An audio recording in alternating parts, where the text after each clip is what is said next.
የአንድ ሀገር የኢኮኖሚ እድገትና የንግድ ስርዓት ስኬት የሚለካው ከንግዱ ማህበረሰብ ንቁ ተሳትፎ ባሻገር ያንን የንግድ እንቅስቃሴ ወደ መስመር በሚያስገባ ግልጽነትና ተገማችነት ባለው የሕግ ማዕቀፍ ጭምር መሆኑን የዘርፉ ምሁራን ይገልጻሉ። ግልጽና ወጥ የሆነ የንግድ ሕግ መኖር በሀገር ውስጥ ያለውን የገበያ ውድድር ጤናማ ከማድረጉም በላይ በዓለም አቀፍ ደረጃ ሀገርን ለገበያና ለውጭ ኢንቨስትመንት ምቹና ተመራጭ ማድረግ ትልቅ ፋይዳ አለው። ይህ ሕግ አልሚዎች በልበ ሙሉነት እንዲንቀሳቀሱ፣ አለመግባባቶች በአጭር ጊዜ እንዲፈቱና ዘመናዊ የንግድ አሰራሮች ወደ ኢኮኖሚው እንዲዋሃዱ የሚያደርግም ነው። ኢትዮጵያም ይህንን እውነታ በመገንዘብ ከአንድ ክፍለ ዘመን በላይ የነበሩትንና ከዘመኑ የኢኮኖሚ እንቅስቃሴ ጋር የማይሄዱ ሕጎችን በማሻሻል አዲስና ዘመናዊ የንግድ ሕግ አጽድቃ በይፋ ወደ ሥራ አስገብታለች። ይህ እርምጃ ሀገሪቱ በውስጥም በውጭም ለምታደርገው የኢኮኖሚ ትስስር በተለይም አዳዲስ የካፒታል ማርኬትና የውጭ ኢንቨስትመንት ፍሰቶችን ለመሳብ አዲስ ምዕራፍ ይከፍታል ተብሎ ይጠበቃል።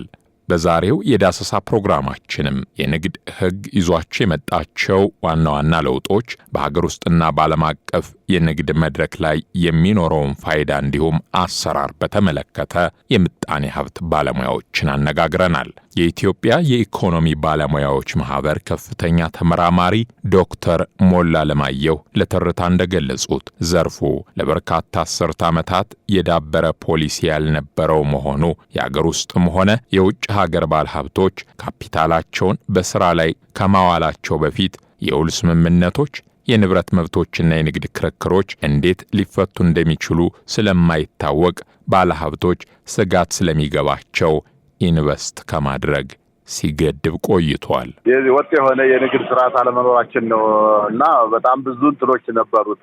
ማን ምን ኃላፊነቱን ወስዶ መስራት አለበት፣ እንዴት መስራት አለበት የሚል ነገር አልነበረውም። እንዲሁ ዝም ብሎ በተነሳሽነት የሚሰራ ነገር ነው እንጂ ወጥ የሆነ የስራ ድርሻና ኃላፊነትም የነበረው ስላልነበረ የንግድ እንትኑ ላይ በጣም ትልቅ ተጽዕኖ አምጥቷል።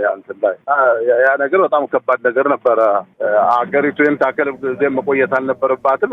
ምክንያቱም በራሱ መፍትሄ ብቻ ሳይሆን ሊሆን አይችልም። ግን ያው ወደ ተግባራዊ እንዲሆን የሚመለከታቸው አካላት በየጊዜው እየገመገሙ በትክክል ምን ድክመት አለበት፣ ምን ጥንካሬ ጎን አለው የሚለው ነገር እየለዩ ደካማውን ማሻሻል፣ ጠንካራውን ደግሞ የበለጠ እንደገና ጥንካሬ እንዲኖረው በማድረግ ጊዜውን የዋጀ ቴክኖሎጂ የዋጀ የንግድ ስርዓት ሊኖራት ይገባል ሀገሪቱ። እንግዲህ አሁን ያ ተጀምሯል፣ አጠናክሮ ማስቀጠል ነው። የምጣኔ ሀብት ባለሙያው ዶክተር ቆስጠንጢኖስ በረሀ ተስፋ በበኩላቸው የንግድ ፖሊሲው ጸድቆ ወደ ሥራ መግባት የሚበረታታ ነው ብለዋል። ይሁን እንጂ የኢትዮጵያ የንግድ ፖሊሲ ማዕቀፍ በጽንሰ ሐሳብ ደረጃ እንደ ዲጂታል ንግድ፣ የአፍሪካ አህጉራዊ ነጻ የንግድ ቀጠና ውህደት፣ የአእምሯዊ ንብረት መብቶችንና ሌሎችም ተራማጅ የኢኮኖሚ እንቅስቃሴዎችን ያካተተ ሰፊ ራዕይ ያለው ቢሆንም በአገሪቱ ተጨባጭ ማክሮ ኢኮኖሚ የጂኦፖለቲካና የአፈጻጸም ክፍተቶችን የተረዳ መሆን ይገባዋል። ፖሊሲው የአሰራር ክፍተቶችን፣ የሎጂስቲክስ ወጪዎችንና የመንግሥት ዕዳን በግልጽ ቢገመገምም ከከፍተኛ የቴክኖሎጂ ሕጎች እስከ ባህር ትራንስፖርት ድረስ ሁሉንም በአንድ ጊዜ ለመፍታት በመሞከሩ ውስን የመንግሥት ሀብት አጠቃቀም አንጻር በግልጽ የተቀመጠ ፍኖተ ካርታ ያስፈልገዋል ይላሉ።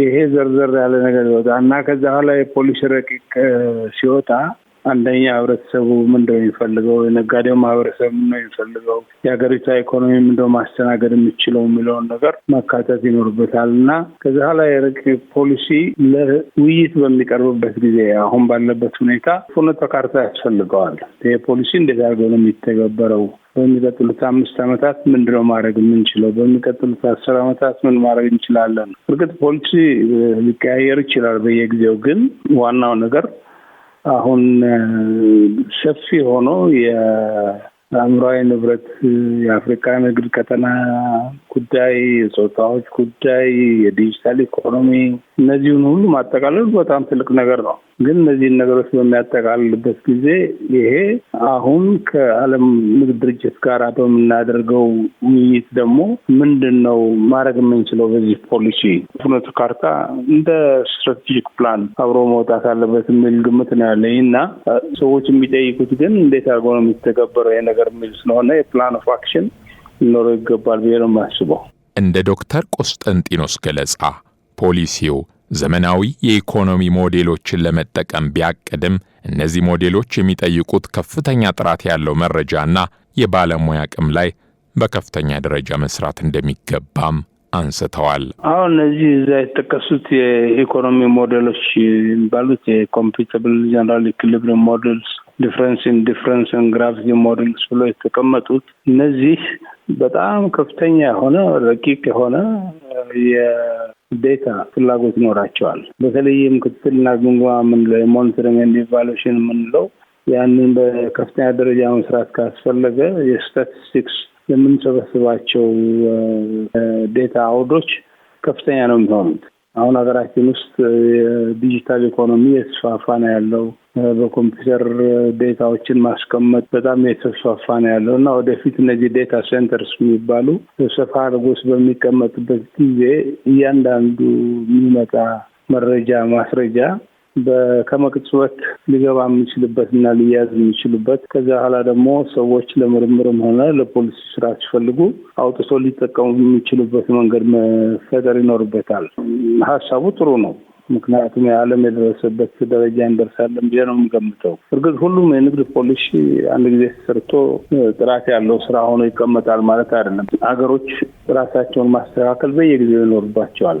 እነዚህ ሞዴሎች የሚያሳዩንና የሚያስረዱ ምንድን ነው?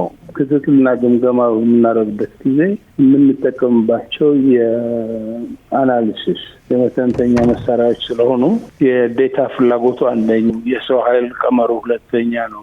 በሶስተኛ ደረጃ ደግሞ ይህንን ዴታ የሚጠቀሙ መስሪያ ቤቶችም የግል ሴክተሩም ሆነ የትምህርት አካላት ይሄ ወይም ደግሞ በግል የሚመራመሩ ሰዎች እንዴት አድርገው ሊያገኙት የሚለውን ጥያቄ መመለስ ያስፈልጋል። ለወደፊት የመተግበሪያና ማሻሻያ አቅጣጫዎች ፖሊሲው ከተወሰኑ ተግባራት በጀቶችና ቁልፍ የአፈጻጸም አመልካቾች ጋር መጣመር፣ የታሪፍ ቅነሳው ደረጃ በደረጃ መተግበር፣ ብሔራዊ የስታቲስቲክስ መረጃ አሰባሰብ መሻሻልና የዲጂታል ንግድ ግቦች ከብሔራዊ ቴሌኮምና ትራንስፖርት መሰረተ ልማት ፖሊሲዎች ጋር መዋሃድ አለባቸው ሲሉም የምጣኔ ሀብት ባለሙያው ዶክተር ቆስጠንጢኖስ ለትርታ ገልጸዋል። የዲጂታል ኢኮኖሚ እናስፋፋለን ስንል ከሱ ጋር የሚያያዙ ነገሮች መጀመሪያ የኃይል ወሳኝ ነው። የኤሌክትሪክ ኃይል ከሌለ በስተቀር ምንም ነገር መስራት አይቻልም። በሁለተኛ ደረጃ ደግሞ የኢንተርኔት ተደራሽነቱና በየጊዜው የማይቆራረጥ መሆን ይገባዋል። ይሄ 5G 4G ተብሎ የተዘረጋው መስመር ኃይል ይፈልጋል ለመስራት። በሁለተኛ ደረጃ ደግሞ ቴሌኮም ድርጅት አቅራቢዎች እነዚህ ፕሮቫይደርስ ኢንተርኔት ፕሮቫይደርስ የሚባሉ በምንም መንገድ መቋረጥ የሌለበት ነገር መሆን አለበት። አሁን ለምሳሌ በየባንኩ ስንሄድ ኔትወርክ የለም ብሎ የባንክ ስራ ይቆማል። ገንዘብ ማውጣት አይቻልም፣ ገንዘብ ማስገባት አይቻልም። እንደዚሁም አንዳንድ መስሪያ ቤቶች ሲኬድ ኔትወርክ የለም ብሎ ይመልሳሉ። ሰው ወይ በኃይል መቆራረጥ ይሆናል ወይ ደግሞ በኢንተርኔት መቆራረጥ ይሆናል እና ይሄ እርግጠኛ መሆን ይገባናል። እንደ ሩዋንዳ አይነት ትንሽ ሀገሮች አሁን የነሱ 4G እና 5G ተደራሽነት ሀገሪቱን በሙሉ የሚያካልል አድርገው ያለማቋረጥ የሚሰራበት መንገድ ፈጥረዋል። ስለዚህ በዚህ ላይ ብዙ ምርታ ተካሂዷል። በተለይም አሁን የቴሌኮም ሊበራላይዜሽን ከመጣ በኋላ የውጭ ቴሌኮም ድርጅትም ኢትዮጵያ ውስጥ ገብቷል። ያ ውድድር ሲኖር የቴሌኮም ተደራሽነት እየቀለለ ይሄዳል ብዬ እገምታለሁ። ፖሊሲው ስኬታማ እንዲሆን መንግስት ሊለኩ የሚችሉ ግቦችን ማስቀመጥ፣ መሰረታዊ መሰረተ ልማት ማሟላትና የውጭ ምንዛሬ ገደቦችን ማቃለል ሲኖርበት፣ የግሉ ዘርፍ ደግሞ የተሰጡትን የሽግግር ዕድሎች በመጠቀም የውድድር አቅሙን ማሳደግና በዲጂታል ንግድ መሳተፍ ይጠበቅበታል ሲሉ ባለሙያዎቹ ለትርታ የገለጹት